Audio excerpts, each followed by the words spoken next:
শোন রামদাস, তোকে না বলেছি ওই জায়গা ভালো নয়। তোর ওই গৃহ অপবিত্র। ওই স্থানে অশুভ ছায়া আছে। তা তুই আমাদের কথা শুনলি না তো? আপনারা ও কথা বলবেন না, আপনারা জমি নিয়ে কোনো কুকথা রটাবেন না। বিশ্বাস করুন, ওখানে কোনো অশুভ ছায়া নেই। কি বললি তুই? তোর এত বড় আস্পর্ধা! তুই বলছিস যে আমরা তোর নামে কুকথা রটাচ্ছি? তোর জমির জন্য গ্রামের মানুষ এই গ্রামে থাকতে ভয় পাচ্ছে, আর তুই বলছিস কিনা আমরা তোকে দোষারোপ করছি? মূর্খ! তুই কি বুঝবি শুভ অশুভের কথা? আমরা যখন বলেছি ওই স্থান অশুভ, তখন অশুভ। তুই কে তা খণ্ডন করার? নিজেকে বড় মাতব্বর ভাবছিস, তাই না? ক্ষমা করবেন, আমাকে দয়া করে আপনারা ক্ষমা করবেন। আমি ওভাবে আপনাদের বলতে চাইনি। তাহলে কি বলতে চেয়েছিস? এরপরে আমাদের কথা না শুনলে তোকে গা ছাড়া করবো। না না, দয়া করে ওরকম অনর্থ করবেন না। আমি আমার পরিবার নিয়ে কোথায় যাব? শোন, যদি তুই এই গায়ে থাকতে চাস তাহলে ওই জমি আমাদের পণ্ডিত সমাজের হাতে তুলে দে। সেখানে আমরা মঠ করে তুলব। পৈতৃক সূত্রে পাওয়া ওটাই আমার সামান্য জমি। আমি বিনে পয়সায় আপনাদের হাতে কি করে তুলে দিই বলুন? তোর এত বড় সাহস! তুই ব্রাহ্মণদের দান করে আবার পয়সা নিবি? শোন, তুই যদি জমি আমাদের দান না করিস তাহলে তোকে আমরা ভিটে মাটি ছাড়া করব। তখন দেখবো তুই কি করে থাকিস। কপালে অনেক দুঃখ আছে রে। এই চলো সবাই, চলো। আমার জমি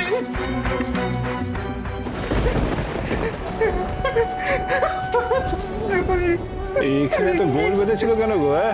আর তুই কে? ঠাকুর, আমি রামদাস।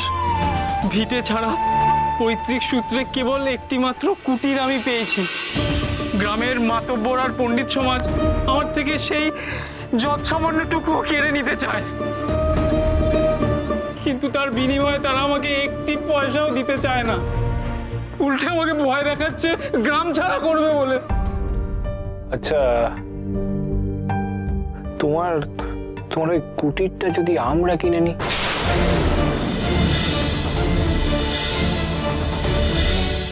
ঠাকুর, আমার যৎকিঞ্চিত মূল্য পেলেই চলবে।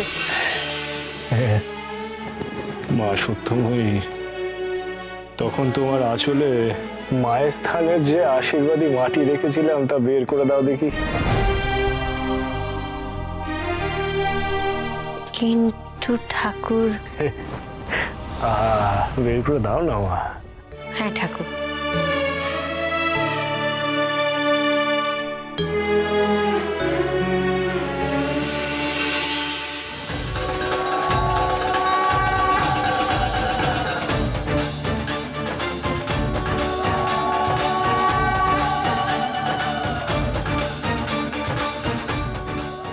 এ কি? এ আমি কি দেখছি? এ কি করে সম্ভব? সম্ভব সম্ভব, সব সম্ভব রে মা। আমার বড় মা চাইলে সব সম্ভব।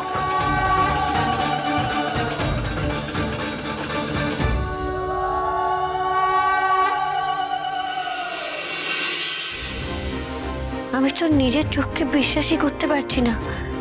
এক মুঠো মাটি কিভাবে মোহরে পরিণত হলো?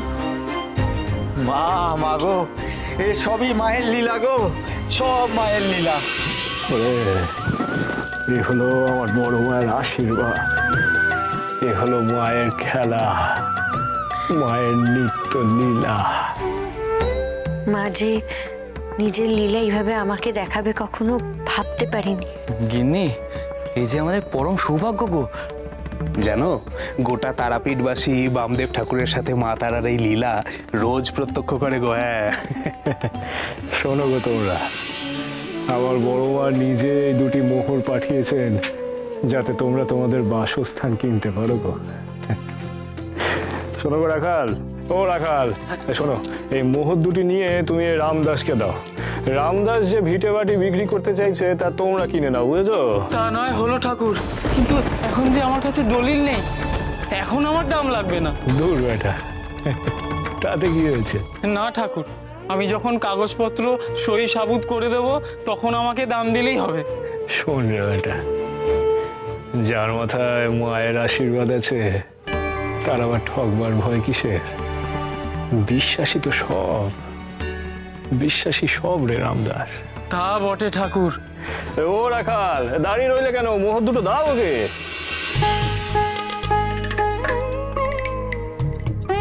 এই না, আসুন আপনাদের ভিটেতে নিয়ে যাই। হ্যাঁ গো, চলো গো, আসুন। চলো চলো, এসো গো, এসো।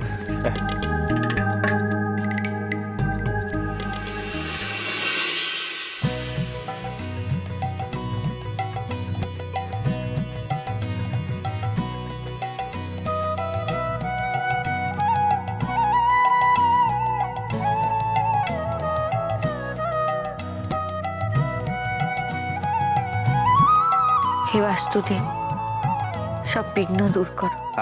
দুশ্চিন্তা কেন করছো গো? এখানে যখন ঠাকুর আছেন তখন তোমাদের সব বিঘ্ন এমনিতেই দূর হয়ে যাবে। এই দেখো,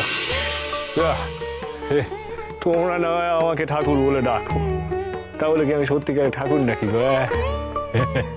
আমি কেউ নই গো, ঠাকুর হলো সে।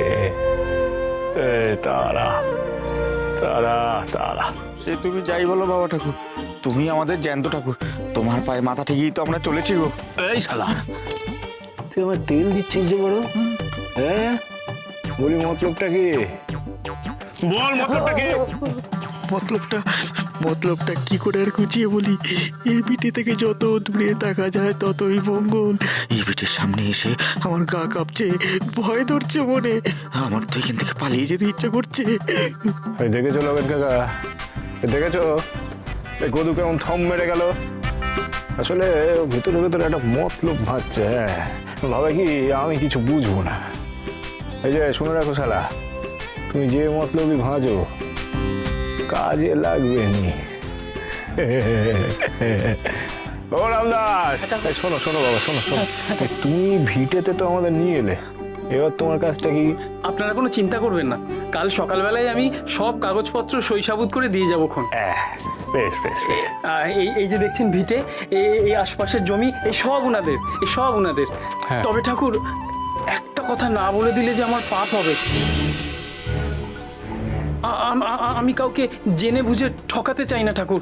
তো বলো, যা ঝুলিতে রয়েছে তা বের করে ফেলো। ওই গায়ের লোকেরা বলে এই ভিটেতে নাকি ভূতের উপদ্রব আছে।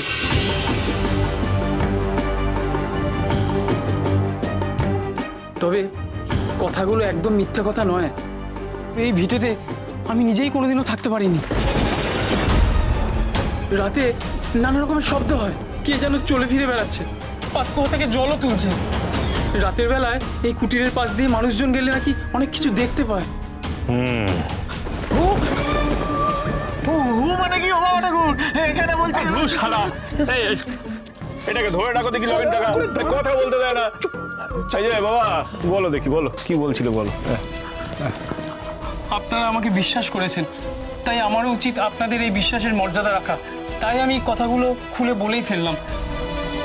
আচ্ছা, এখনো সময় আছে, ওনারা যদি আরেকবার ভেবে দেখেন। দেখো বাবা, তুমি সত্যি কথাগুলো খোলাখুলি বলেছো আমাদের, সেটা খুব ভালো কথা গো। হ্যাঁ, তবে এই কুটিরে ভূত প্রেত দত্তি দানব যাই থাকুক না কেন, সে আমরা ঠিক বুঝে নেবো ক্ষণ। তাহলে এই ভিটে বাটি ওনারা কিনবেনই? ঠাকুর যখন বলেছেন তখন আপনাকে এটা নিয়ে আর ভাবতে হবে না। তাছাড়া যাদের কথা বলছো তারা তো ঠাকুরের নিত্য সঙ্গী গো।